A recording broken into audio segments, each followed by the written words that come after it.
If you come to me now and tell me you cannot succeed, I know there's something wrong with your brain. There is no excuse you will tell me. You don't have a father, neither do I. My father died when I was 7. My own died too. My mother sold pekere. My mother sold granola. My mother sold fufu. You live here. My mother chased me out of the house. My mother, what do you want to tell me? I went to Unical. I came out with a 3rd class. I didn't even see class for too long. Extra year. And I don't even have NYC. I don't know what the certificate looks like on my name. So I don't have any document. Okay, you live with your uncle. No, I started taking care of pigs. That was my first job. From pigs to security in a church and as coach in somebody's house. But until I got angry with poverty, got angry with that situation called poverty, it didn't change. I tell everybody that anger is the gift of God to man. If you want to change from one level to the next level, you have to get angry. There's no other way. Because what you don't get angry about, you permit. You permit. Remember when you were a kid and you used to dream? If someone asked you, what do you want to be when you grow up? You would answer something like a doctor, an astronaut, the president. But then you get older and you start believing a different story. The story that most of us are being told is this: go to college, spend between $30,000 and $50,000 on a degree that you may or may not use in hopes of finding a job that may or may not help you pay off all of that debt, if you can find a career with that degree at all. Here are the statistics.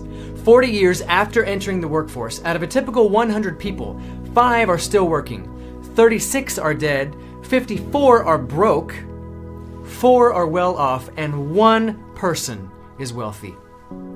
This is what we're being told is success. If you're watching this video, it means that some part of you still has dreams. Some part of you deep inside still wonders if things might have been different, better, if you just had a way to get to your dreams. I want you to remember back to when you were a kid, when you used to look up at the sky and dream about your future. Remember what that was like. Feel it. And keep an open mind as I explain to you a practical and proven way to reach your dreams. In a book called Rich Dad, Poor Dad, Robert Kiyosaki explains the 4 legal ways to make money in this world. And he uses this diagram to explain it. The E is for employee, someone working for a company hoping to advance in their career. The S is for small business owner. Now this person can work up to twice as many hours as the employee and can make more or even less money than the employee. 97% of the people in this world go into one of these 2 categories. The B is for big business. These are your CEOs and your owners of multinational corporations. The I is for investor. These are the people with so much money that their money makes money, like Warren Buffett. Only 3% of the world's population go into one of those 2 categories, and these people always work for these people. Now you can always tell which category a person belongs to by their thinking. These people are concerned about security. They just want to provide for their family and have some extra for savings and feel secure. These people are concerned about freedom.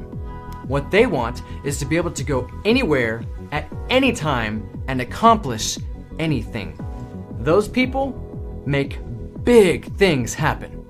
Now, following the traditional business model, which is go to college and then start working for a company, it can take between 30 and 50 years to retire if you ever get to retire. In Rich Dad, Poor Dad, Robert Kiyosaki identifies 4 ways to make the shift from 97% to the 3% in only 3 to 5 years. The first way to become a 3% is through the stock market. Now the problem with this is that there's a very high risk, especially in this economy. It's possible, sure, to get rich with the stock market, but it's more likely that you lose money. The second way to make the shift is through real estate. It's possible to be wealthy in real estate as well, but the problem with that is that you need enough money up front to buy a few houses, and almost no one has that kind of money. The third idea is to have a genius idea. Mark Zuckerberg invented Facebook, Steve Jobs, and Apple.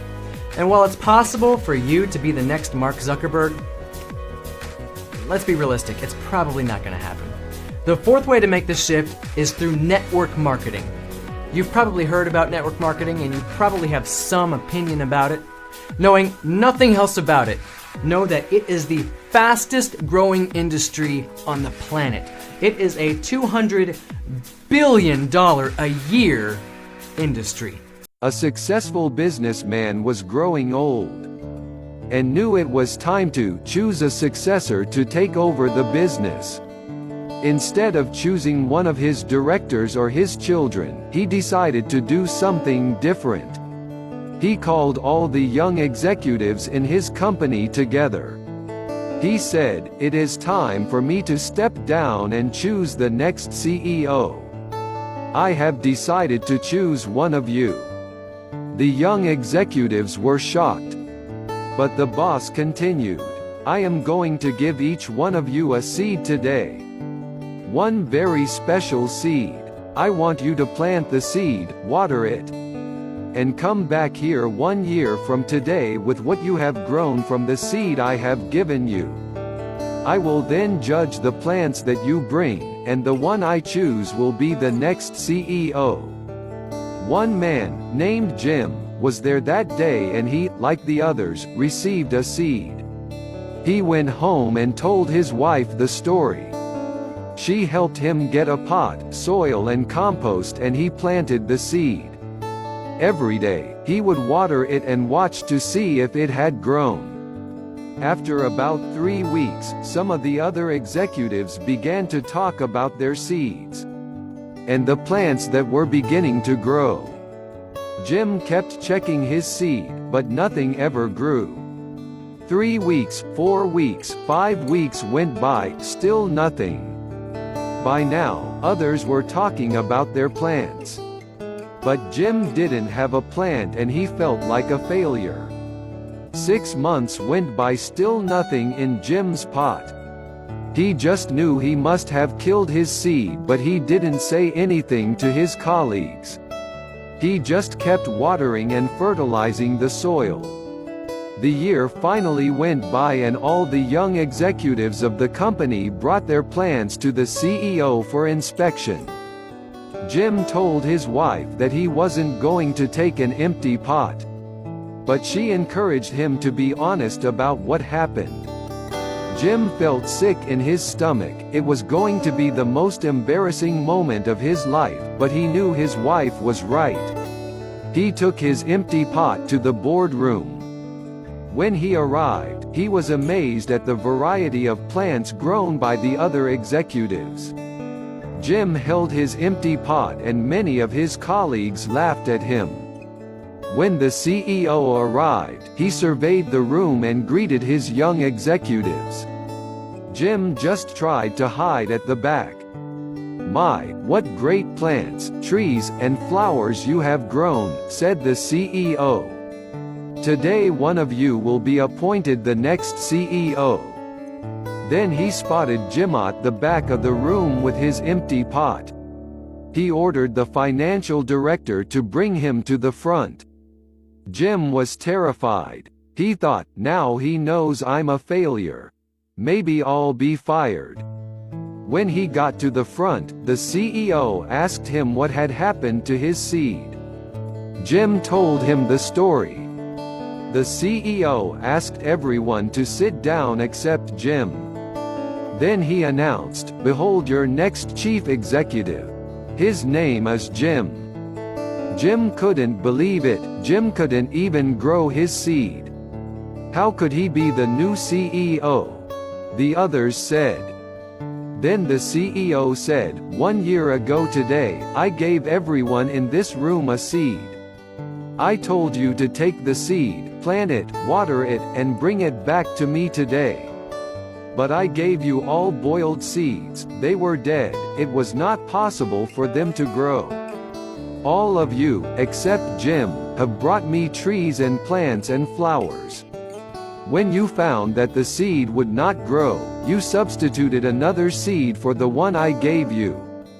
Jim was the only one with the courage and honesty to bring me a pot with my seed in it. So, he is the one who will be the new CEO. If you plant honesty, you will reap trust. If you plant goodness, you will reap friends. If you plant humility, you will reap greatness. If you plant perseverance, you will reap contentment. If you plant consideration, you will reap perspective. If you plant hard work, you will reap success. If you plant forgiveness, you will reap reconciliation. If you plant faith, you will reap a harvest. Always be careful what you plant now because it will determine what you will reap later.